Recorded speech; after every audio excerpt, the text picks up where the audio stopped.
Buenas tardes a todos.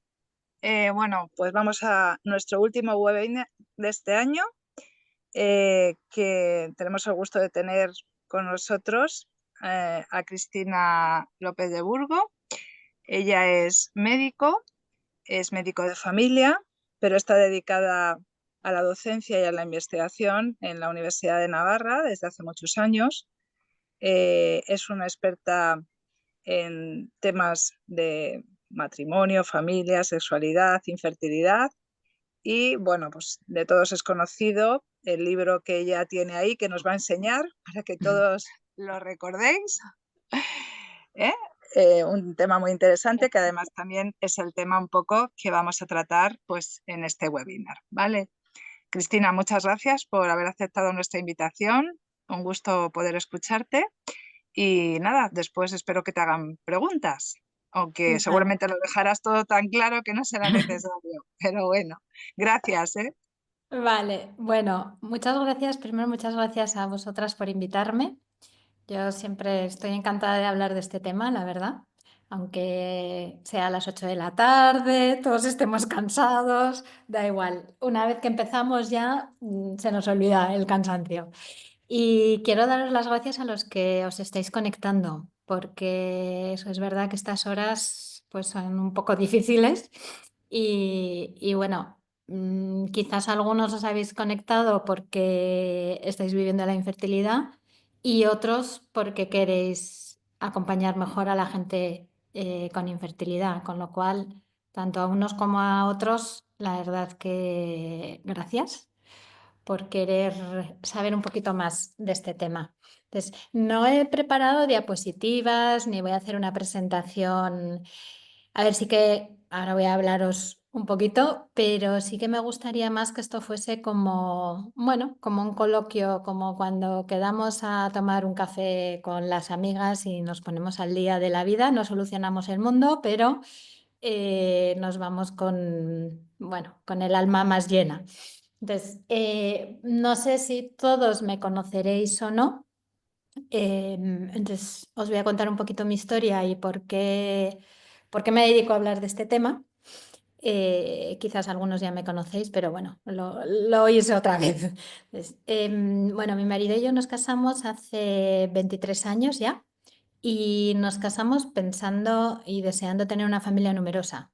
Y habíamos pensado, todo esto que os voy a contar sale también en el libro. O sea, en el libro hago un poco, bueno, se llama El camino de la infertilidad porque vamos recorriendo ese camino. Entonces, a lo largo de ese camino yo sí que cuento cosas de mi experiencia personal, pero yo no lo he vivido todo en este camino. Entonces, también cuento las historias de otras parejas que me permitieron contarla.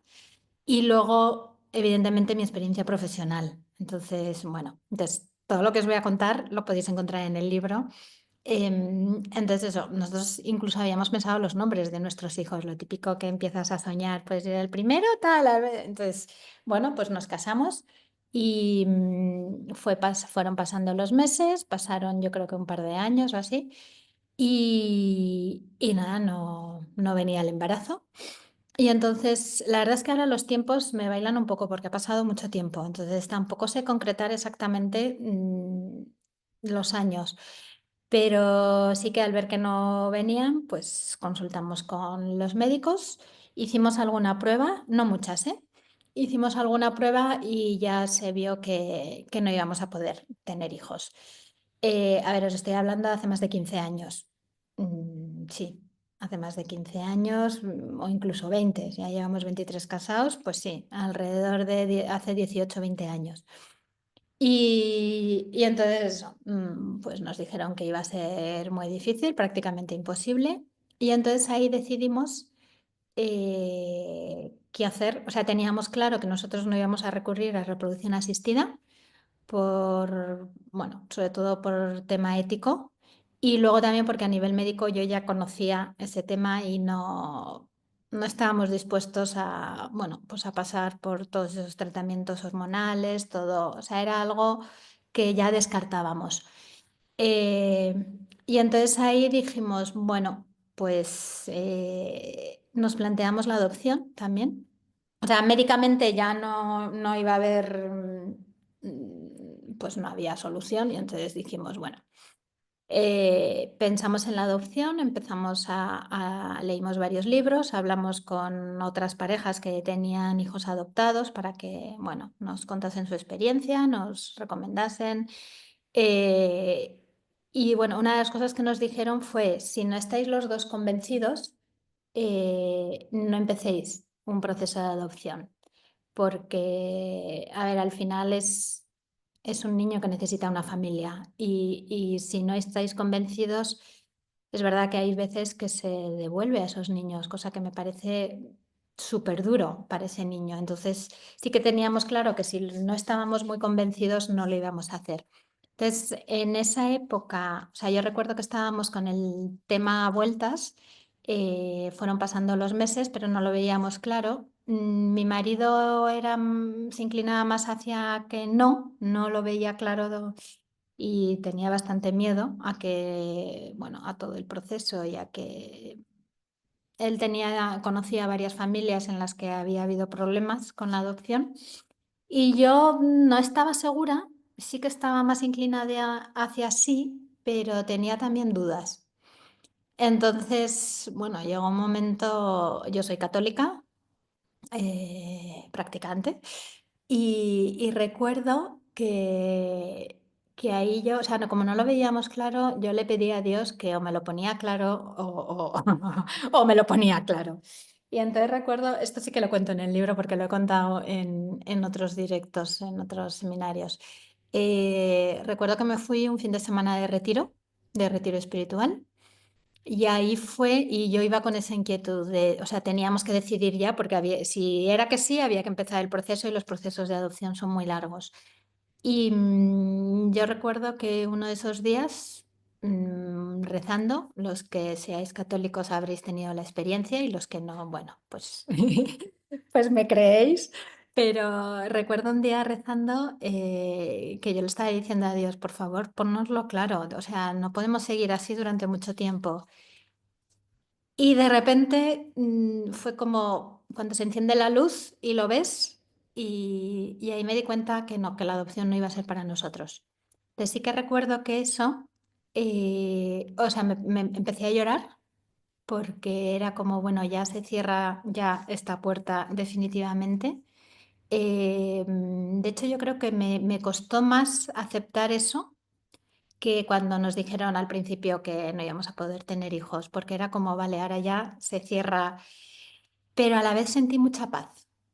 O sea, fue como, vale, y ahí me di cuenta, y es algo que explico en el libro, que cuando lo cuento, o sea, hay gente que me escucha por primera vez decirlo y se sorprenden, que la adopción es una vocación.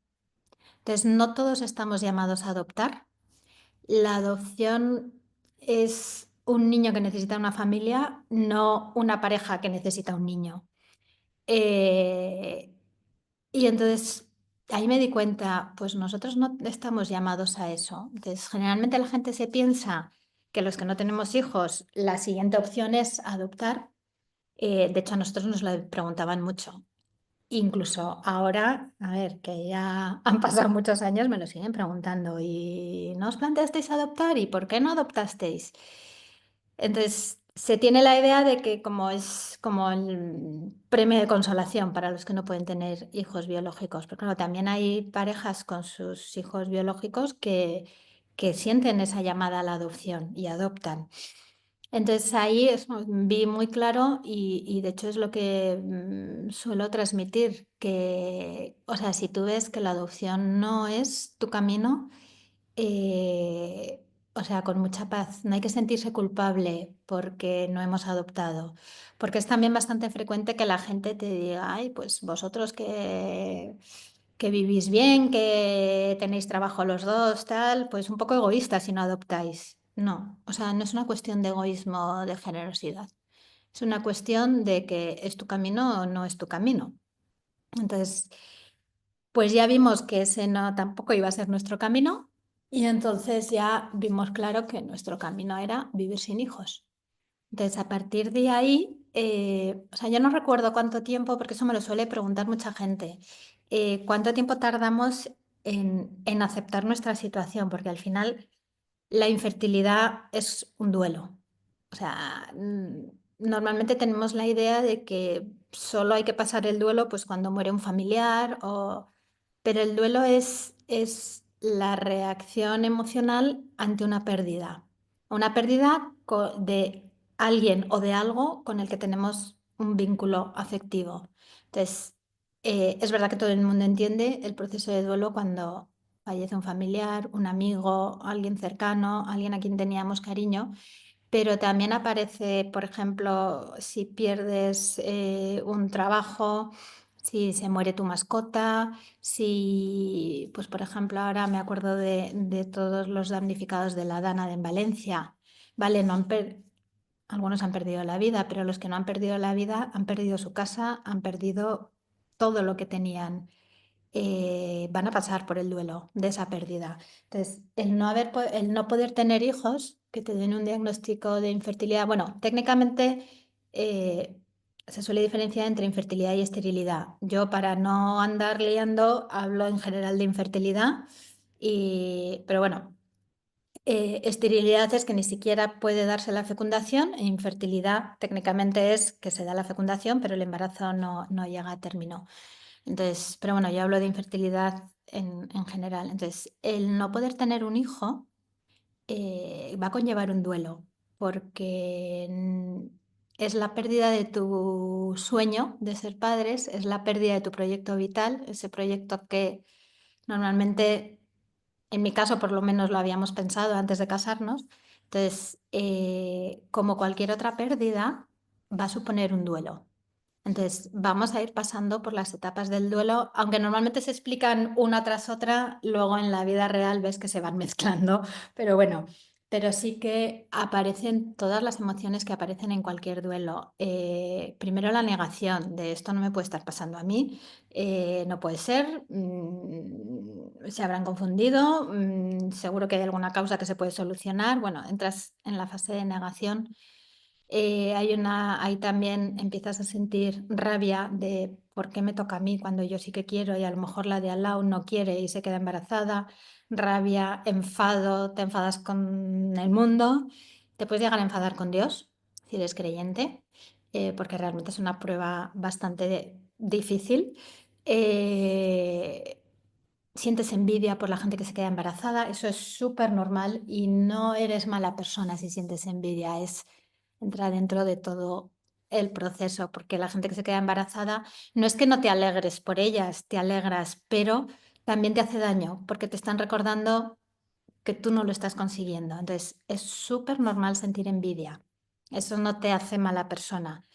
El problema es cuando te quedas anclado a esa envidia y no eres capaz de continuar, y ahí pues a veces se necesita ayuda psicológica, pero es normal sentir esa rabia, ese enfado, esa envidia ante los embarazos de los demás, tristeza.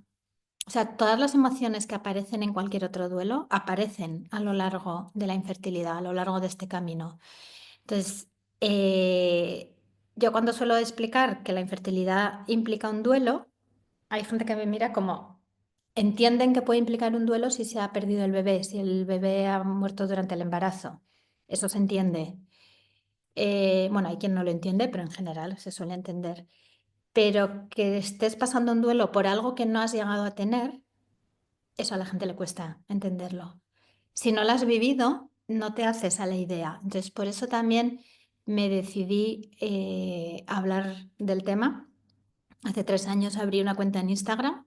En Instagram soy C. López del Burgo, para empezar a hablar de la infertilidad abiertamente. Porque sí que a lo largo de los años yo me iba dando cuenta, o sea, nosotros ya lo aceptamos. Me suele pasar que voy enlazando unas ideas con otras y ahora me estoy acordando de por qué os he explicado todo esto y es porque no sé lo que tardamos en todo el proceso de aceptación, en todo nuestro proceso de duelo. No fue mucho, la verdad. Entonces, claro, ya la gente, pues sobre todo la gente de mi entorno, ya sabía que no podíamos tener hijos, porque además cuando nos preguntábamos decidimos decir que no podíamos tener hijos. No dábamos más explicaciones y eso es algo que también explico en el libro y aconsejo a las parejas. Desgraciadamente la gente va a seguir preguntándonos, ¿tienes hijos y por qué? ¿Y por qué no? Es un tema que no se debería preguntar porque es un tema íntimo de la pareja y ahí no se puede meter nadie. Pero bueno, la gente pregunta. Entonces, como la gente va a seguir preguntando, yo les suelo decir a las parejas, tenéis que sentaros a hablar de qué queréis decir, qué queréis contestar, porque os va a llegar la pregunta y es mejor que os pille preparados a que... Entonces, aquí no hay respuestas correctas, cada pareja hace lo que le da la gana, según sus circunstancias, según cómo sean.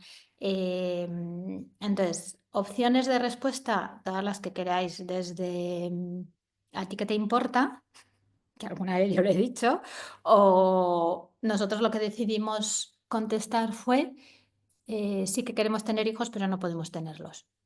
Y no dábamos más explicaciones, de hecho, nunca he dado más explicaciones, porque sí que, o sea, como es verdad que yo hablo mucho de este tema y, y cuento cosas de nuestra historia, pero decidimos dejar algunas cosas sin contar como para... porque es verdad que forma parte de la intimidad de la pareja. Se pueden contar muchas cosas sin que eso, o sea, sin dar detalles y, a ver, yo cuando cuento las cosas y cuento cosas de mi historia personal es porque sé que le puede ayudar a alguien. Pero es verdad que nosotros decidimos que había algunos aspectos que se iban a quedar para nosotros. Un poco como, o sea, es nuestra vida, es nuestra intimidad y también hay que cuidar esa intimidad. Ahora estamos acostumbrados a exponer todo, lo que se llama ahora la extimidad. Cuando leí ese término me llamó la atención. Ahora vivimos muy hacia afuera, pero hay que seguir cuidando la intimidad. Entonces, hay cosas que cuento, cosas que no cuento. Entonces, yo les digo a las parejas, es vuestra decisión contar lo que os dé la gana. Si queréis contar todo, si queréis contar una parte, si no queréis contar nada, pero tenéis que decidir, tenéis que hablar y decidir qué vais a contestar, porque os van a preguntar. Entonces, bueno. Entonces la gente me iba preguntando, ya sabían que no teníamos hijos y además ya en aquel entonces me había pasado ya a la universidad, había dejado el centro de salud, me había pasado a la universidad para trabajar allí y entonces yo en mi departamento soy la encargada de dar pues las clases de sexualidad, de fertilidad, de salud de la mujer. Entonces ya, bueno, pues la gente me preguntaba y entonces me iba dando cuenta que las parejas con infertilidad que me preguntaban y me pedían un poco de asesoramiento estaban muy solas y estaban sufriendo mucho. Nosotros tuvimos la suerte de tener a dos personas a nuestro lado que bueno, nos iban acompañando y nos iban, bueno, pues estuvieron ahí a nuestro lado. Y yo creo que por eso no fue tan largo el proceso y no fue tan doloroso. A ver, sí que hubo momentos que lo pasamos mal, pero quizás también porque ha pasado mucho tiempo y normalmente cuando hemos sufrido mucho, al final la memoria es selectiva y te olvidas de lo peor. Pero no lo recuerdo especialmente duro.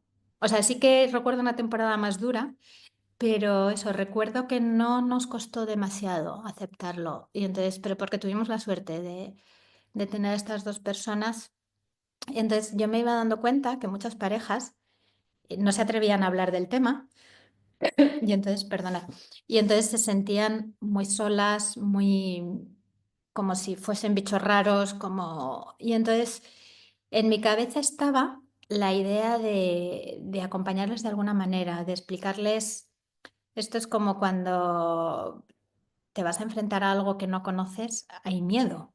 ¿Vale? Yo lo veo en mis alumnos en primero de medicina, que cuando llegan en primero están como, a ver, ¿qué es esto? ¿Qué va a pasar? Y en el primer examen se mueren de miedo porque no saben muy bien a qué se van a enfrentar.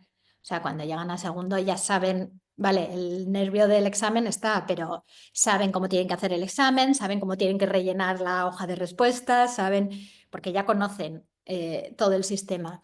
Entonces, ante lo desconocido, normalmente tenemos miedo. Entonces, yo me iba encontrando con muchas parejas, eso, con mucho miedo, con... Entonces decía, claro, es que si nadie te explica, qué supone esto, cómo te va a afectar en la vida de pareja, cómo va a afectar a la sexualidad, cómo va a afectar a las relaciones familiares, sociales, cómo te puede afectar en el trabajo, cuando empiezas, por ejemplo, con tratamientos de fertilidad o con procesos diagnósticos que te tienes que ausentar del trabajo cada 2 por 3 para hacerte pruebas y demás. Claro, si nadie te cuenta, se vive con bastante más angustia. Entonces yo ahí, o sea, en mi cabeza estaba la idea, es verdad que justo fueron unos años en los que yo me tenía que situar en la universidad y bueno, andaba bastante liada con el tema laboral, entonces nunca encontraba el momento, pero en mi cabeza siempre estaba, no más que en mi cabeza era algo que tenía en el corazón de decir, yo tengo que ayudar. O sea, a mí me han ayudado, tengo que ayudar de alguna manera. Entonces, pero nunca encontraba el momento, por una cosa, por otra. Y entonces en la pandemia, que es cuando todos hicimos un parón, ahí dije, ya, o sea, tengo que hacer algo. No puedo seguir, no puede seguir pasando el tiempo. Cada vez me preguntaba más gente, me pedían asesoramiento. Y entonces ahí ya dije, esto tiene que arrancar de alguna manera. Entonces abrí la cuenta de Instagram para empezar a hablar de infertilidad. Empezó a llegar gente a la cuenta. Y entonces ya la gente me empezó a pedir que por favor escribiese un libro, porque había muchas cosas que contar, que en Instagram no hay hueco. Y de ahí surgió la idea del libro, de decir, bueno, hay muchas cosas en el libro que están en Instagram, pero muy reducidas. Entonces lo que hice fue coger ideas que ya había tratado en Instagram y desarrollarlas, porque era lo que la gente echaba en falta. Entonces, cuando pensé cómo estructurar el libro, que esa parte fue complicada, o sea, yo sí que tenía en la cabeza el mostrar la infertilidad como un camino.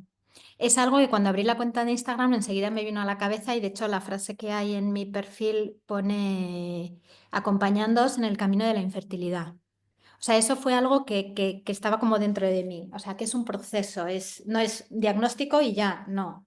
Es todo un proceso y entonces dije, vale, pues va a ser el camino de la infertilidad. Entonces pensé, el guión inicial que le presenté a la editorial no tiene nada que ver con el que realmente acabó.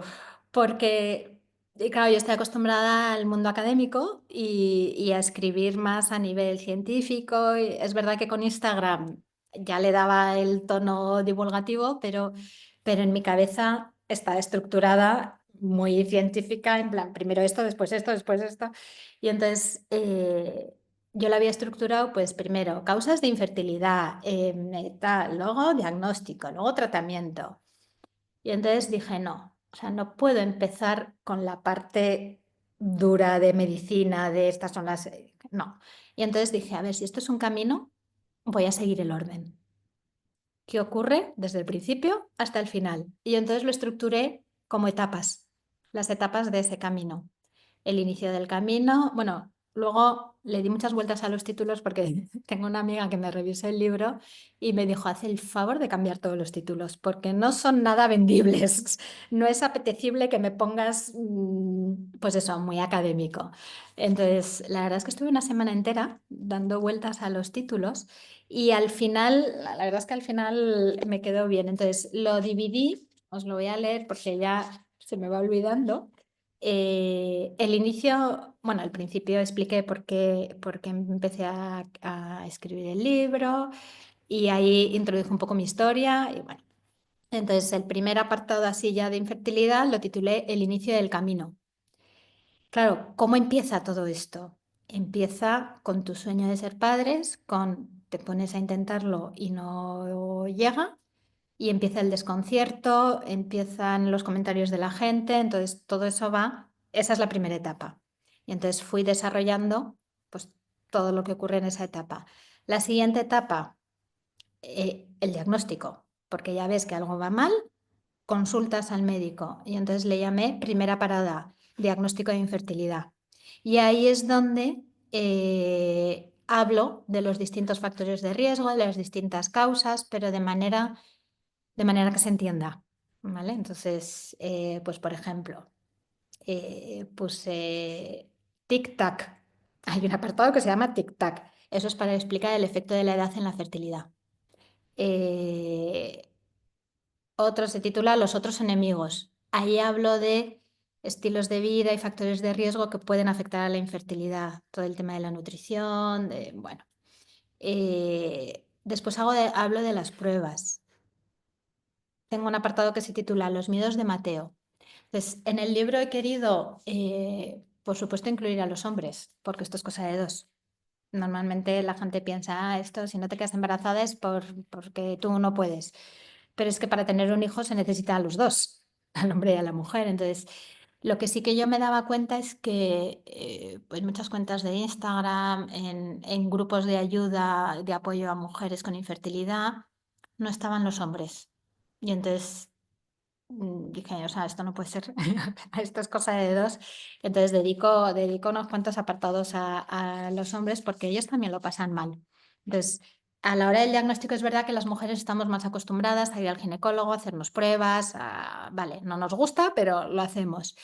Pero los hombres no están tan acostumbrados. Entonces, para un hombre, el tener que hacerse un seminograma, el tener que ir a hacerse una ecografía, a lo mejor hay que hacer una biopsia testicular, les da miedo, porque nadie les explica tampoco muy bien. Entonces, en un apartado cuento la historia de Mateo.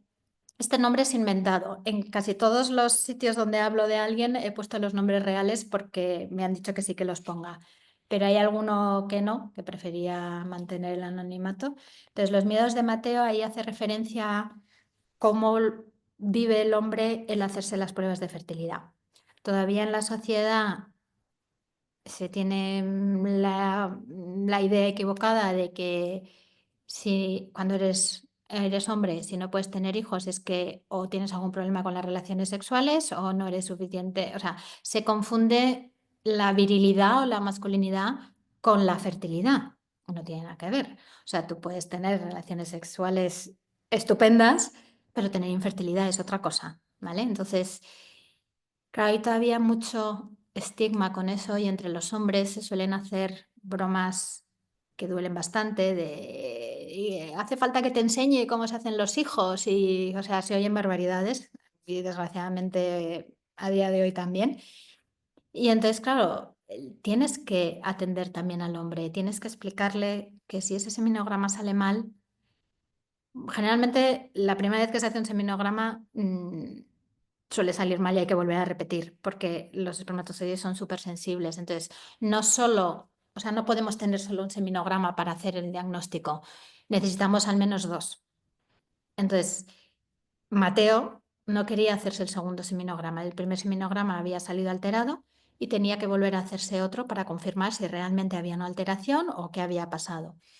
Hay que dejar pasar 2 o 3 meses para hacer el siguiente.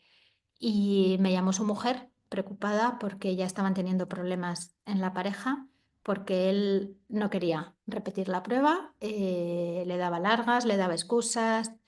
Y ella, que se estaba haciendo a su vez pruebas, me decía, es que, o sea, es que necesitamos saber si a él le pasa algo o no, pero no quiere, no habla, no... Y entonces habían empezado ya a tener un conflicto. No logré hablar con él, pero a ella sí que le dije, no podemos obligarle a hacerse una prueba. Hay que ver primero qué es lo que le pasa. ¿Por qué ese miedo a hacerse la prueba? ¿Por qué lo está evitando? Quizás porque alguien le ha hecho algún comentario de ese estilo, de pues es que eres menos hombre o lo que sea. O a lo mejor es que siente mucha culpa, porque si resulta que, por ejemplo, tiene algún problema con los espermatozoides, puede sentir mucha culpa de decir, vale, no conseguimos tener un hijo por mi culpa. Eso es otro aspecto que siempre que hay que trabajar mucho con las parejas, el tema de la culpa. Aquí no hay culpables. O sea, esto nadie busca ser infértil. Mm, Te toca y te toca. Entonces, no hay culpables. Los dos estamos en el mismo equipo, en la misma barca y no hay culpables. Entonces, podía estar sintiéndose muy culpable o podía sentir vergüenza o sea, algo le pasaba. Entonces, primero hay que solucionar eso y luego hacer a la prueba. O a lo mejor ya no hay que hacer más pruebas. O sea, no es obligatorio hacerse todas las pruebas habidas y por haber, porque cada pareja tiene sus circunstancias, cada persona tiene su mochila. Hay gente que si no tiene un seguro privado no puede pagar todas las pruebas que hay que hacer. Entonces, no es obligatorio hacer todo. Va a depender de la situación que tenga cada cual. Y hay parejas que deciden hacer lo básico. Hombre, sí que se aconseja hacer alguna prueba básica porque a veces se encuentran causas que son fáciles de solucionar, por lo menos lo básico, pero hay gente que no sigue haciendo más pruebas, pues porque le supone mucha angustia, porque lo que sea. Entonces, tampoco hay que juzgarles ni hay que decirles, es que realmente no, como a veces pasa, realmente no tienes tanta ilusión por tener hijos, porque si no harías esto, lo otro, irías a fecundación in vitro. A ver, no. Ah, cada pareja tiene sus límites y eso también hay que saber respetarlos. Entonces, de eso también voy hablando a lo largo del libro. Luego, la siguiente etapa la titulé Piedras en el camino. O sea, una vez ya hemos hecho el diagnóstico, ya sabemos a qué nos vamos a enfrentar y empezamos con las piedras en el camino, los obstáculos, las dificultades, los comentarios de la gente, y ahí sí que me detengo en varios comentarios de por qué no hay que hacerlo, por qué duele ese tipo de comentarios. Por ejemplo, lo típico de qué bien vivir sin hijos o relájate y te quedarás embarazada. Bueno, pues todo eso lo voy desarrollando. Los problemas que pueden aparecer en las relaciones sexuales, que se vuelven obligatorias, dejas de disfrutar, va disminuyendo el deseo, bueno, todos los problemas. Entonces ahí voy hablando de las dificultades importantes que nos vamos a ir encontrando en ese camino. Y luego ya llegamos al cruce de caminos. ¿Cuál elegimos? Es decir, ¿qué opción tenemos? ¿Qué opciones tiene una pareja con infertilidad? Cuando yo se le pregunto a mis alumnos en clase, les digo, ¿qué opciones tienen? Sale la primera, reproducción asistida. La adopción, y depende de los grupos, mm, bueno, no, depende de los grupos. Sí, alguno ya sabe, pues hablan de restaurar la fertilidad, lo que llamamos la medicina restaurativa de la fertilidad, que ahí entraría la naprotecnología, que básicamente es buscar todas las posibles causas, intentar tratarlas, intentar solucionarlas, sabiendo que algunas no van a tener solución, y entonces ahí se para, llega hasta donde llega, pero hay muchas que sí que pueden tener un tratamiento médico o un tratamiento quirúrgico. Y ya no me dicen más, o sea, normalmente dicen reproducción asistida y adopción. Alguno, porque ha oído hablar de la nanotecnología, pues habla de eso. Y les digo, bueno, hay dos caminos más. Uno es el de la acogida, que es similar a la adopción, pero no es lo mismo. Y les digo, queda otro camino. Y entonces, como ya cuando empiezo a hablar de estos temas, les explico que yo no he podido tener hijos y que por eso también este tema me interesa más y tal, les digo, ¿qué opción elegimos nosotros? Entonces se quedan como, digo, nosotros elegimos la opción de vivir sin hijos. Descartamos la reproducción asistida, vimos que la adopción y la acogida no eran nuestro camino. A nivel médico tampoco se podía hacer, por lo menos en aquellos años, no se podía hacer nada más. Digo, nuestra opción fue vivir sin hijos. ¿Qué ocurre? Que esa opción normalmente nadie la contempla, pero es una opción más. Y hay parejas que deciden ir por ese camino y deciden, porque descartan los otros caminos y dicen, nuestro camino es este. Eh, Eso no significa que no deseas ser padre. Eso significa que vas a ejercer, por así decirlo, o vas a vivir tu paternidad de otra manera, ¿vale? Pero es un camino como el resto. ¿Qué ocurre? Lo que os decía antes del miedo, que cuando nadie te explica cómo es vivir sin hijos, ¿qué ideas solemos tener? Soledad, vas a acabar amargada, nadie te va a cuidar cuando seas mayor. Claro, cuando te encuentras con gente que ya lleva un recorrido largo y vive sin hijos y ves, a ver, es verdad que vivir sin hijos tiene ventajas, evidentemente, ¿vale? También tiene una pareja sin hijos también tiene problemas. Por eso lo de qué bien vivir sin hijos a mí me repatea mogollón. Era lo que más me dolía cuando me lo decían, porque no significa que no, vale, tenemos más comodidades que los que tienen hijos, evidentemente, pero por otra parte nos perdemos lo que es tener un hijo, pero es que además tenemos problemas como cualquier otra pareja. O sea, el no tener hijos no significa que vivas bien siempre. Puede haber problemas laborales, problemas de enfermedad. problemas como en cualquier otra pareja. Entonces, esto ahora se me acaba de ir el hilo, es lo que me pasa a estas horas. No sé a qué venía esto. Ah, lo de que es una opción también el elegir vivir sin hijos, ¿vale? Entonces, dedico un apartado en el libro a explicar qué supone esa vida, cómo es esa vida sin hijos, eh, porque no nos suelen contar, nos cuentan solo lo negativo, lo horrible, eso, te vas a quedar sola. ¿Cuántas personas mayores conocemos en residencias que tienen hijos y que se desentienden de ellos? O sea, tener hijos no te asegura que vayas a estar bien cuidado, que vayas, o sea, entonces el explicar ese camino, esa opción, también ayuda y ayuda a las parejas que están decidiendo por qué camino ir. O sea, cuando tú lo explicas, les dices, vale, tiene estas luces y también tiene sombras, como cualquier camino. Por eso el libro lo subtitulé Luces, sombras y nuevos sueños, porque en todo este camino y en la opción que elijamos va a haber sombras, pero también hay luces. Entonces, normalmente solo nos cuentan las sombras o solo vemos las sombras, pero hay luces. Entonces, también dediqué un apartado a desarrollar todo eso. Y entonces, después de elegir el camino, me meto, el siguiente es cuando el camino se complica. Ahí ya hablo de las dificultades más gordas que podemos encontrar. Y ahí hablo sobre todo del tema del aborto, del aborto, de las pérdidas gestacionales, de qué ocurre cuando recién salida la prueba de embarazo positiva, de repente pierdes el bebé, o más adelante en el embarazo. O sea, ahí hablo, el duelo perinatal es el apartado que más me costó escribir, porque además cuento el testimonio de varias mujeres que pasaron por eso, porque yo eso es algo que no he vivido. Y fue un capítulo duro de escribir por la carga emocional que tiene y porque estaba contando historias reales. Y a la vez tenía que explicar, o sea, lo tenía que explicar con delicadeza, pero tenía que dejar las cosas claras. O sea, explico, por ejemplo, qué es lo que ocurre cuando es un aborto del primer trimestre. Hay dos opciones, o hacerle grado o tomar medicación para expulsar el embrión. Entonces, depende también de la semana gestacional. Entonces, tenía que explicar qué ocurre cuando te tomas esas pastillas, cómo va a ser la expulsión del embrión, cómo es ese sangrado, cómo hay dolor, qué puedes hacer, si puedes recuperar o no el saquito embrionario.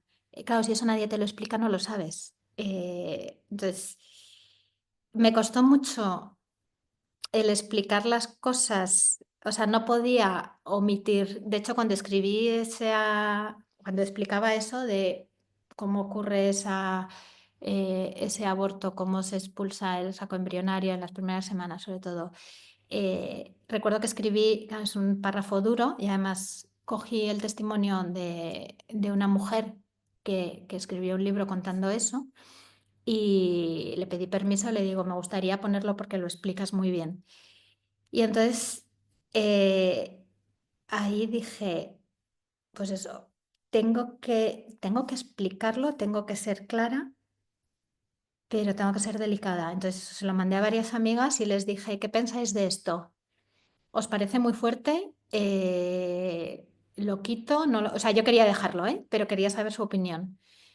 Y excepto una persona, todas me dijeron, ponlo, porque normalmente no se explica y la gente tiene que saber. Entonces, bueno, ahí se quedó. Pero ese capítulo fue el más difícil de escribir, la verdad. Y luego, ahí hablo también de algún otro problema, de cuando hay desacuerdo en la pareja, de cuándo parar, de cuándo seguir, y luego ya el final del camino y el inicio de uno nuevo. Cuando se acaba un camino, empieza otro. Y entonces ahí hablo de cuando se consigue el embarazo, que también son embarazos con mucho miedo. Si has tenido, por ejemplo, antes abortos, de cuándo decir que estás embarazada o no, que ahí no hay reglas, cada persona que haga lo que le dé la gana. eh, de decidir parar ya, de hacer pruebas, de intentarlo, de hacer quien está en reproducción asistida, de dejar de hacer más intentos. Hablo de todo este tema. Y bueno, hablo de alguna cosilla más. Y luego quise dedicar el último capítulo, que lo titulé Os acompaño un poco más, que ese está dedicado a gente creyente. Sí que es verdad que a lo largo del libro, al contar mi historia, pues cuento cosas, o sea, yo cuento con Dios y nosotros contamos con Dios a lo largo de nuestro camino, entonces, pues de vez en cuando nombro a Dios cuando cuento algo que nos pasó o pues eso, cuando estuvimos decidiendo si adoptar o no. Entonces, yo ya dejo claro desde el principio que yo soy católica, que lo que voy a explicar es aplicable a cualquier persona, pero es verdad que de vez en cuando, pues sale Dios en mi historia, pero decidí dejar, o sea, explicar más a fondo para las personas católicas creyentes de cómo se vive esto desde la fe, de que te puedes enfadar con Dios, etcétera. Y eso lo dejé como el último apartado, el último capítulo para quien, porque sé que hay gente que no es creyente, que ha leído el libro, que a lo mejor eso no le interesa. Entonces, eso lo dejé al final porque sí que también quería derribar falsas creencias y algunos mitos que se tienen, a ver, sobre todo en el entorno católico. Pues el otro día hablando con una persona me preguntaba cuál es el reto, o no me acuerdo cómo me dijo, para las personas católicas cuando se enfrentan a la infertilidad. Y le dije, por un lado, el seguir confiando en Dios. Pero eso nos puede pasar, o sea, cuando tenemos una cruz grande. eh, pues es que a veces te enfadas con Dios. Entonces, eso pasa y puede pasar. Otras veces no te enfadas, pero tampoco entiendes nada y estás durante una temporada en una oscuridad que dices, bueno, esto debe ser la fe, fiarte cuando no ves nada. Y por otro lado, los comentarios de la gente, de todavía hay personas en la iglesia, y en eso soy súper clara, ¿eh? De hecho, cuando me lo leyó una amiga me dice, ostras, no te has ahorrado nada, ¿eh? Y le digo, es que hay que contarlo, porque no podemos poner más sufrimiento a la gente, o sea, bastante difícil es como para que encima, pues por ejemplo, en mis tiempos y también ahora nos encontramos con gente que piensa que la santidad del matrimonio va en función del número de hijos. Cuantos más hijos tengas, eres como mejor. Pues mira, no. Si no, ni los sacerdotes podrían llegar a ser santos, ni las personas consagradas, ni los solteros, ni los que no tenemos hijos. No, la santidad no está en función del número de hijos, pero todavía hay gente que lo piensa y que con sus comentarios, a ver, generalmente no se dan cuenta, no lo hacen con mala intención, pero hacen mucho daño. Y luego también, pues en algunos grupos en la parroquia, normalmente a las parejas sin hijos no se les suele hacer mucho caso. Es como que todo gira en torno a las parejas con hijos y es como, ¿y nosotros dónde estamos? De hecho, hay un apartado que le llamo los grandes olvidados. Muchas veces en la pastoral familiar, eh, los que no tenemos hijos es como que no existimos. Pues sí, existimos y necesitamos ayuda y necesitamos que nos acompañen. Entonces, bueno, ahí hablo un poco también la experiencia de otras parejas católicas, de cómo lo han vivido ellos y demás. Y ya, entonces recorro todo. O sea, es verdad que hay cosas que yo he vivido y hay cosas que son comunes en cualquier pareja, que es un poco lo que voy tratando en el libro. Y luego sí que hay experiencias que yo no he tenido, que me sirvo de la experiencia de otras parejas. Entonces, creo que he conseguido abarcar, creo que todas las opciones y todo lo que te puedes encontrar a lo largo del camino. Entonces, bueno, yo ya he hablado mucho, ahora os toca a vosotros. Muchas gracias, Cristina. Me ha encantado la presentación. Yo te quería hacer una pregunta. Eh, ¿Cuándo empiezan el camino realmente? ¿Cuándo se tiene verdaderamente un diagnóstico médico? No, antes, cuando ves que ya no viene, o sea, cuando estás intentándolo y no llega. Por eso, Vale. de hecho, le llamé a ese capítulo, el primer apartado es desconcierto, Ujú. es ¿qué está pasando? No viene. Ya empiezas ahí. No llega Vale. cuando pensábamos que iba a llegar. Sí, porque muchas veces tenemos la experiencia, yo al menos, que hay Ujú. parejas que están toda la vida esperando, ¿no? Porque hay como una leyenda urbana, es que aquella una vez hizo una Sí. reproducción asistida y luego se quedó de gemelos, ¿no? Es decir, Mm, mm. verdaderamente parejas que se quedan en ese estadio, ¿no? De esa espera Claro, continua de que pase ese milagro, entre comillas. Entonces, a veces ocurre, a veces no. Ahí, ¿cuál es el problema? Que te quedas estancado en esa fase. Es como, a ver, el duelo no es patológico, el duelo es algo normal. Cada uno tarda más o menos en terminar todo el proceso de duelo y llegar a la aceptación, pero es verdad que a veces nos estancamos en una fase Ujú. y eso no es bueno porque no te deja vivir. Entonces, de hecho, hay una anécdota que cuento en el libro, ese capítulo lo titulé, que ya había escrito un post sobre eso, eh, la historia de un abrigo y de cómo muchas veces vivimos como en stand-by, esperando a que pase y nos perdemos, y la vida va pasando y nos la perdemos. Entonces, cuento lo del abrigo, es que cuando nosotros estábamos buscando el embarazo, eh, mi madre me regaló un abrigo que me estaba un poco grande y me dijo, va, da igual, así te sirve para cuando te quedes embarazada. Era un abrigo muy chulo y nada, me lo compró, me lo regaló. Me duró una temporada ese abrigo. Lo di porque me estaba grande, no me abrigaba bien, me veía y dije, es que este abrigo no es de mi talla. Entonces, ¿para qué voy a estar usándolo más si no me está cumpliendo su función? Entonces, fue como, o sea, cuando me quedé embarazada, si me quedo, ya me compraré un abrigo de mi talla que me valga. Porque claro, si no vives pensando, no voy a hacer esto por si acaso, no voy a hacer tal, no voy a tal, y van pasando los años y te pierdes la vida. Ujú. Entonces, Sí, sí. si estás muy estancado o sea, hay que ir dando pasos poco a poco, cada uno a su ritmo, ¿eh? Porque cada pareja necesita su ritmo. Hay gente que, esto, si habéis hecho el Camino de Santiago, hay gente que va muy ligera, muy rápido, hay gente que va más despacio, que le cuesta más días llegar a Santiago, menos. Pero si ya te paras, mm, ahí Mm. hay que, o sea, yo animo mucho a las parejas a pedir ayuda, Ujú. eh, porque solos no podemos. Pero esto, como todo en la vida, o sea, hay situaciones que te desbordan. Ujú. Para eso tenemos profesionales estupendos, que cada vez hay más psicólogas, por ejemplo, especializadas en infertilidad Ujú. y en acompañar también procesos de reproducción asistida, o de adopciones o de vivir sin hijos.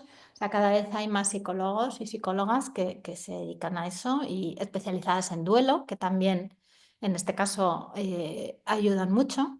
Entonces, yo siempre aconsejo pedir ayuda si nos estamos estancando. De hecho, a veces cuando las parejas me consultan para ver si les puedo asesorar o no, si veo que están muy estancados A ver, yo soy como el paso previo a una terapia, yo no hago terapia, ¿vale? O sea, mi misión es explicar cómo es este camino para quitar miedos, para resolver dudas, pero si veo que puede haber un problema psicológico de fondo, que es una pareja que está muy estancada en una fase o que lo están viviendo con mucha angustia, vale, yo les puedo explicar alguna cosa, pero ahí todavía mantengo mi ojo clínico de cuando era médico de familia. Y si detecto que puede haber algo más, les aconsejo que consulten Ujú. con algún psicólogo o psiquiatra en algunos casos, porque a veces se necesita también medicación. Y también que tengan mucho cuidado, ahora hay mucho de, bueno, pseudoterapeutas les llamo yo, de gente que no tiene formación en psicología, que a lo mejor han hecho un curso de no sé qué, o porque han pasado por la infertilidad ya piensan que pueden. Cuidado con eso, que hacen mucho daño. Porque, o sea, yo siempre digo, poneros, o sea, igual que no dejaríais que os operase uno que ha hecho un curso de cirugía, os dejáis que os opere un médico que ha hecho la especialidad en cirugía y que además se va reciclando año tras año y sabe. Pues igual que a nivel físico no dejaríamos a cualquiera tratarnos una enfermedad, a nivel mental ni os cuento. Entonces, Ujú. yo siempre animo a que si la cosa se está complicando y uno se siente muy desbordado, pedir ayuda. Mm. Ok, gracias. Gemma. Cristina, muchas gracias por dos cosas, fundamentalmente por tu testimonio, ¿no? Que me ha encantado, por cómo lo has explicado, y lo de matices y puntos que le has dado. Y yo te quería preguntar, en tu experiencia, ¿quién se acerca más a esa ayuda? ¿La mujer y arrastra al hombre? ¿El hombre arrastra a la mujer? ¿Sale de la pareja? Pues hay de todo. A ver, generalmente es la mujer, pero he tenido hombres que me han contactado primero.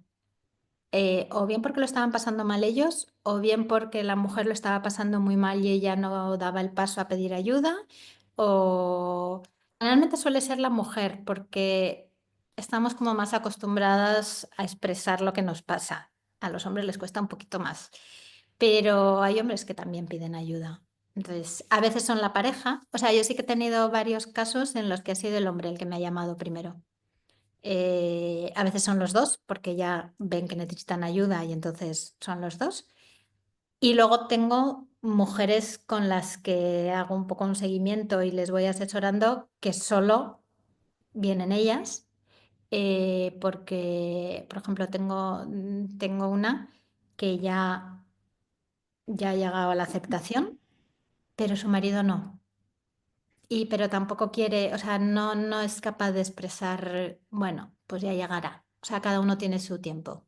Pero es verdad que a las mujeres nos resulta más fácil, dentro de que es un tema difícil de hablar, pero estamos como más acostumbradas a sacar lo que llevamos dentro. Pero a los hombres también hay que, ya lo que os decía, hay que hacerles caso. Hay que hacerles caso. Y algunos ya dan el paso de pedir ayuda, ¿eh? ¿Hay alguna pregunta más? Si no, sigaré preguntando a Cristina. Y ya le he dicho yo que yo soy muy preguntona. Yo quería preguntarte por el aislamiento de estas parejas, porque yo lo que he notado es que, sobre todo en comunidades, por ejemplo, religiosas, donde se promueve mucho el amor a la vida y las familias grandes, peculiaridades Sí, con familias grandes, estas parejas lo pasan muy mal sí. y normalmente se aíslan, dejan de vivir esa vida de comunidad porque les duele mucho, duele mucho.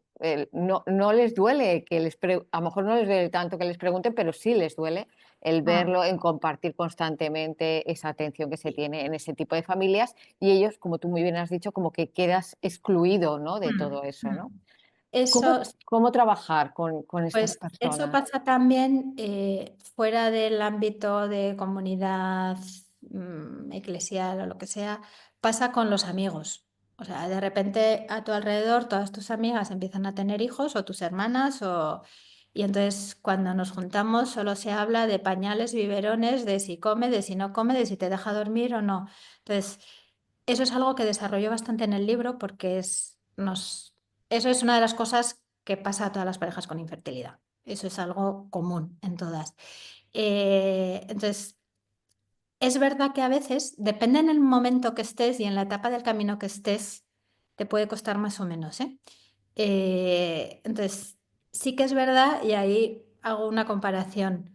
Yo que soy médico, cuando me junto con mis amigas que son médicos y empezamos a hablar, o con mis padres que son médicos, y nos ponemos a hablar de cosas de nuestra profesión, los que están alrededor nos miran como, o sea, ¿de qué coño estáis hablando? O sea, no nos enteramos de nada. ¿Qué pasa si estás todo el rato hablando de medicina? Que la gente se va, se aburre y se va. Entonces, es lo que nos pasa, es lo que pasa las parejas que no tienen hijos cuando se juntan con sus amigos que ya están todos teniendo hijos. O sea, como es monotema, el tema hijos, claro, al final dices, ¿qué pinto yo aquí? O sea, me voy. Y es que encima me hace daño escucharos porque estáis quejándoos. A mí, por ejemplo, y eso lo cuento también en el libro, eh, yo no lo pasaba mal con los embarazos de mis hermanas, de mis amigas, y de hecho yo iba a ver a los bebés al hospital o a casa y los cogía en brazos. Eso generalmente suele doler bastante. A mí eso no me dolía. Lo que me dolía mucho era oír cómo se quejaban de sus hijos. Luego con el tiempo entendí que evidentemente cómo no se van a quejar. O sea, si tienes a los niños que no te dejan dormir, que no puedes conciliar vida laboral y vida personal, ¿qué tal? O sea, luego con el tiempo lo entendí, pero en ese momento a mí me dolía mucho. ¿Vale? Entonces, estar en un entorno donde todo el mundo tiene hijos eh, y solo hablan de hijos, pues duele. Entonces, si estás al inicio de ese proceso de duelo, a veces es necesario retirarse un poco. A lo mejor solo quedar con tus mejores amigos que saben por lo que estás pasando y que no te van a estar continuamente. A nosotros nos pasaba con unos amigos que ya tenían hijos, de hecho somos padrinos de una de las hijas, sabían nuestra situación porque se la habíamos contado y quedábamos con ellos encantados, o sea, porque no estaban ahí metiendo el dedo en la llaga. Nos hablaban de sus hijos, evidentemente, y de hecho estábamos con ellos, pero sabían, pues hablábamos de otras cosas. Entonces, hay personas, habrá parejas que queden con poca gente, porque ahí sí que se sienten como seguros. Hay parejas que están un tiempo sin quedar con nadie porque les supone mucho sufrimiento, no pasa nada. No pasa nada si luego eres capaz de volver, digamos así, a vivir en sociedad, ¿vale? Si te quedas ahí estancado, ahí sí que se puede necesitar un poquito de ayuda. Pero no pasa nada. A ver, nosotros no íbamos a todos los cumpleaños de mis sobrinos, ni íbamos a los que decíamos, vamos, sí, a lo mejor estábamos pasando una etapa un poco más complicada y era como nuestros amigos que nos invitaban, pues venía al cumpleaños de tal. Pues a veces les decíamos, no, esta vez no, que no tal. O sea, si hay confianza, dices. O sea, es verdad que tampoco es bueno que te excluyan de todos los planes, porque entonces te sientes excluido.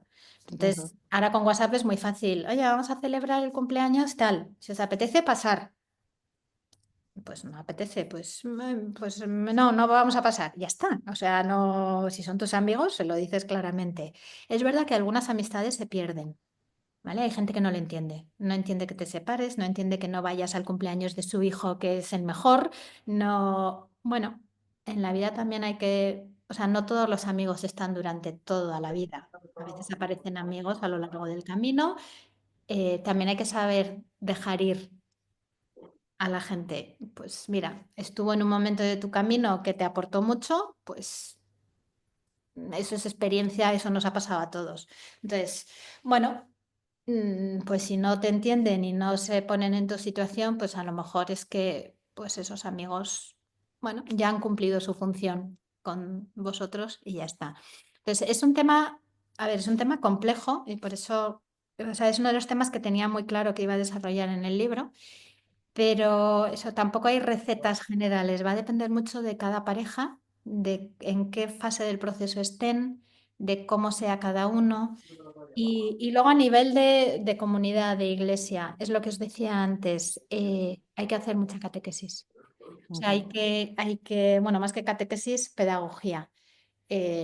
Porque si tú vas a los escritos de la iglesia, yo cito mucho a Juan Pablo II y luego lo que no es encíclica, es exhortación, que escribió el Papa Francisco ahora no me acuerdo el título, sobre el amor. Eh, Ujú. Ahora mismo no me acuerdo el título, se me ha ido, pero bueno, ahí recoge varias cosas que decía Juan Pablo II, cita a Juan Pablo II, y explica perfectamente eh, que un matrimonio sin hijos es como un matrimonio, o sea, quiero decir, vale, va a sufrir, pero puede dar mucha vida, puede ser muy fecundo. Eso es algo que, por ejemplo, a nosotros nos ayudó mucho y yo creo que por eso llegamos pronto al proceso de aceptación. Y desde que a mí me lo dijeron, yo lo explico en todos lados, que puede ser muy fecundo aunque no tengas hijos, porque el amor siempre da fruto. Entonces, eso es lo que hay que enseñar. Yo eso lo explico en los cursos prematrimoniales que doy, porque tenemos la idea de que si no tienes hijos es como que te quedas como cojo, como que, ¿qué vas a hacer entonces? Bueno, puedes dar fruto de muchas maneras. Y ahí siempre también me acuerdo de la Madre Teresa de Calcuta, que a mí me gusta llamarle madre en vez de Santa Teresa de Calcuta, precisamente porque es un ejemplo de madre. No tuvo hijos biológicos, pero la de hijos espirituales que tuvo y la de fruto que dio. Entonces, es verdad que poco a poco esto va calando y la gente ya va cambiando el chip, pero todavía hace falta educar mucho y es simplemente irnos a los escritos de Juan Pablo II, del Papa Francisco, lo explican muy bien. Entonces, hay que ir derribando esas ideas. Entonces, cuando todos entendamos eso, pues las parejas sin hijos no se sentirán excluidas dentro de la iglesia. Y eso es algo que también suelo explicar a los sacerdotes para que estén al tanto. Y porque sí, todavía hay... A ver, la gente no lo hace con mala intención, pero tenemos ideas equivocadas. Y la culpa es nuestra, ¿eh? De los católicos que no sabemos transmitir bien lo que dice la iglesia. Como en el tema de la sexualidad, pues lo mismo. Entonces, sí, o sea, hay que intentar evitar los comentarios de ¿solo tienes un hijo? Porque claro, puede que esa pareja no pueda tener más porque le ha pasado algo y no puede tener más hijos. O sea, tendrá los que consideren y los que Dios quiera y los que, igual que también, que ahí también la gente que tiene muchos hijos tiene que aguantar muchos comentarios de estás loca, ¿cómo puedes tener tantos? A ver, igual que a los que no tenemos hijos no nos gustan que nos digan, ¿y tú por qué no tienes hijos y qué egoísta y tal? Tampoco podemos decir a la gente, a la qué barbaridad que tienes X hijos.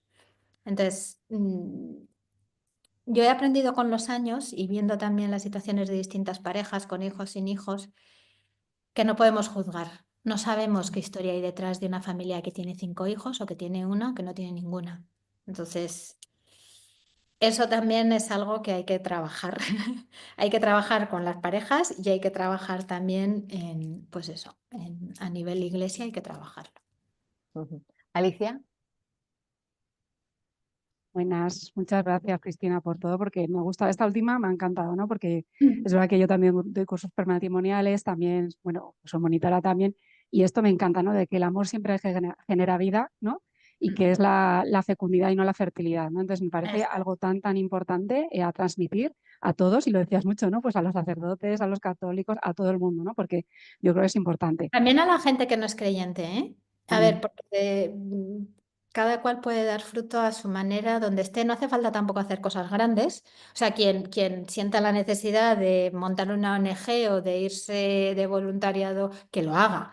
Pero muchas veces con nuestro trabajo del día a día, quiero decir, no hace falta hacer cosas grandes, ya vamos dando fruto. Entonces, aunque son gente no creyente, yo también les explico eh, que una cosa es la fertilidad y otra cosa es la fecundidad. Ujú, Todos podemos ser fecundos. Tengas fe, no tengas fe, cada uno a su manera. Entonces, ujú. Entonces, un poco en este contexto, ¿no? Y también siendo tú experta en sexualidad, ¿no? Y afectividad, te quería preguntar, ¿no? ¿Cómo acompañar a estas parejas en algo tan importante, tan íntimo y que entronca toda la relación, que es la relación conyugal, ¿no? La relación sexual, ¿no? O sea, ¿cómo acompañarles en sí, este camino de infertilidad al principio, ¿no? Porque es verdad que llegarán pues el sí. querer tener relaciones para no, ¿no? Y cuando ya se da ese diagnóstico y ya se empieza el camino de, pues lo puedes seguir intentando, pero es verdad que pues parece como que no va a haber descendencia biológica, ¿no? ¿Cómo se acompaña? ¿Cómo vivir bien esa relación conyugal? A lo mejor es un jardín un poco en el que me meto, pero me No, parece... no, de hecho, a ver, normalmente explico más cuando estás haciendo pruebas o cuando estás, pues eso, o estás con un tratamiento hormonal y tienes que tener relaciones en periodo fértil sí o sí, porque si no pierdes la oportunidad de ese mes. Entonces, ahí es muy fácil acabar, o sea, se pierde mucho el componente erótico de la relación, porque es obligatorio tener relaciones sexuales, entonces, apetezca, no apetezca, tengas ganas, no tengas ganas, no tal, es como hay que tener. Eso mata las relaciones sexuales, ¿vale? Porque al final la relación sexual es la manera que tenemos de unirnos a nuestra pareja, ¿vale? A mí me gusta mucho utilizar la expresión hacer el amor. O sea, me parece como engloba mucho más que tener relaciones, ¿vale? La palabra relaciones también me gusta porque efectivamente hay una relación, ¿vale? Pero yo utilizo mucho el término hacer el amor. Entonces, cuando buscas un hijo, y eso es algo que Juan Pablo II, bueno, antes de ser papa, en Amor y Responsabilidad lo deja muy claro, tener relaciones sexuales exclusivamente para buscar el hijo es una forma de utilitarismo, ¿vale? Entonces, hay que intentar no perder todo ese componente erótico, todo ese esa parte afectiva de esas relaciones. Y es algo que desarrollo en el libro porque eso también es otra vivencia universal que pues eso, hay que tener y hay que tener. ¿Qué ocurre? Que precisamente porque tenemos obligación de tener relaciones, el deseo va disminuyendo y puede que, y esto les pasa bastante a los hombres, que no consiguen la erección, por ejemplo, ¿vale? Precisamente por esa presión de tengo que hacerlo, o incluso se sienten, de hecho algún hombre me lo comentaba y dice, es que me siento un donante de semen, como si fuese un animal que lo único que se quiere de mí es el semen. Entonces, hay que tener mucho cuidado con eso. O sea, hay que explicarlo abiertamente. Normalmente de esto no se habla y yo es algo que siempre saco y hay que sacarlo porque luego la gente te lo agradece.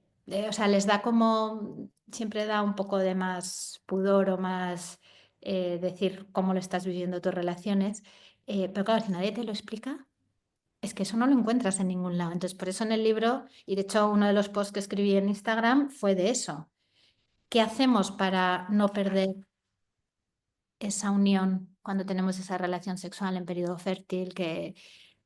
Cómo avivamos el deseo, cómo recuperar todo eso. Bueno, pues doy una serie de consejos la relación se prepara desde la mañana, desde que te levantas. Cuando te vas a trabajar, dale un beso a tu mujer o a tu marido, pero un beso en condiciones. Recuérdale que tal, prepara el ambiente, ponte, yo qué sé, el camisón más bonito que tengas, la lencería que sabes que le gusta, tal, o montaros una cena, o sea, lo que ayude a, a recuperar, o sea, realmente o sea, lo que vais a hacer es el amor. O sea, no vais a fabricar un hijo, vais a hacer el amor, ¿vale? Entonces, bueno, doy una serie de recomendaciones y, en cambio, es verdad que eso no lo he tratado en el libro, me lo apunto para tratarlo en algún post de Instagram, de cómo se viven las relaciones después. O sea, realmente, o sea, si el proceso ha ido, ya hemos llegado a la aceptación y entendemos que nuestra vida sin hijos es igual de valiosa, no suele haber problemas en las relaciones. O sea, mm, se siguen teniendo las relaciones, se disfruta de las relaciones, sirven para unir a la pareja. Igual que hay gente que tiene hijos, yo siempre les digo, tenéis que cuidar las relaciones.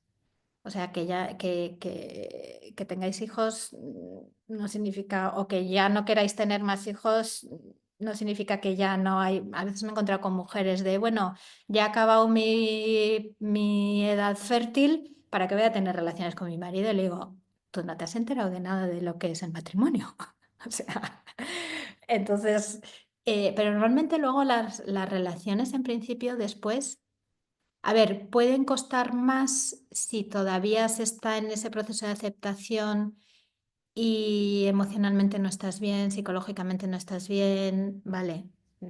Pero una vez que ya has llegado a la aceptación y ya, es decir, estás feliz con tu vida sin hijos, aunque luego haya otros problemas, las relaciones son muy satisfactorias. A ver, puede haber problemas, ¿eh? Y si también digo, si hay algún problema, si estáis encontrando algún problema en las relaciones, consultar, ¿vale? Porque bueno, a veces son cosas muy fáciles de solucionar, pero se viven con plenitud. O sea, no, que no venga un hijo no significa, quizás eso la gente que tiene hijos no lo ve tan claro, pero se viven con plenitud. Yo también digo, cuando explico en los prematrimoniales bueno, lo que nos aconseja la Iglesia, que las relaciones han de estar abiertas a la vida, digo, a ver, también las relaciones de una pareja que es infértil, que no puede tener hijos, claro que están abiertas a la vida, porque no estás haciendo nada para impedir. Lo que pasa que no se da las circunstancias biológicas para que haya una vida, pero ya hemos dicho que el amor siempre da fruto y siempre da vida de alguna manera. Eh, Te da la vida en el matrimonio también, esas relaciones sexuales, ese hacer el amor. Entonces, generalmente no suele haber problemas después, eso, y se viven con la misma plenitud, la verdad. Y si alguien encuentra problemas, sí que hay que indagar un poquito a ver qué puede estar pasando ahí. a lo mejor es que no ha terminado de aceptar o a lo mejor tiene una idea equivocada de para qué son las relaciones sexuales. Entonces ahí habría que profundizar un poquito. O sea, hay gente que solo concibe la relación sexual como un medio de tener un hijo, claro.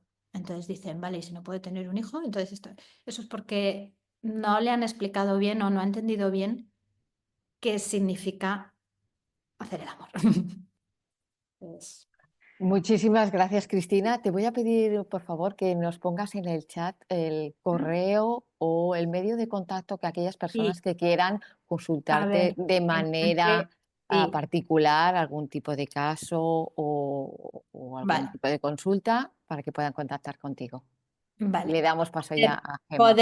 Podéis contactar a través de Instagram, que mi cuenta es, os la pongo, pero prefiero, o sea, si queréis contarme más detalles, prefiero que me escribáis al mail, aquí ahora os lo pongo.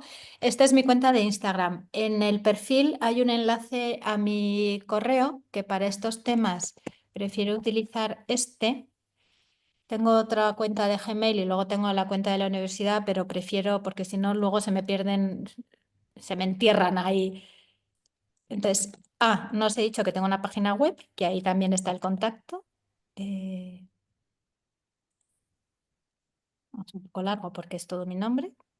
Entonces, mi página web es también así, Cristina lopezdelburgo.com. Entonces, ahí está. Es muy básica, ¿eh? Iré añadiendo contenido, pero es que no me da la vida.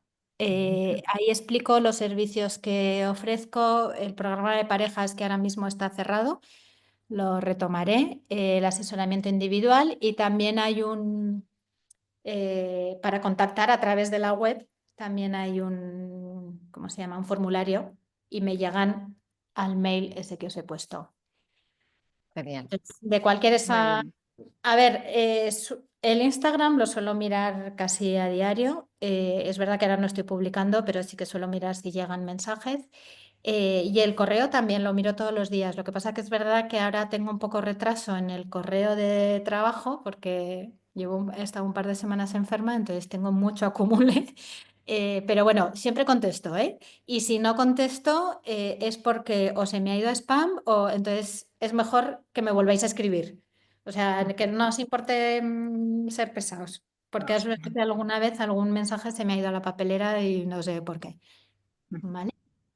Entonces ahí Cristina, encontrar. Sí, te queremos dar muchísimas gracias por tu exposición y por tu cercanía y por habernos ilustrado pues, en un tema pues, que es difícil, ¿no? Y que quizá no haya mucha información acerca de ello.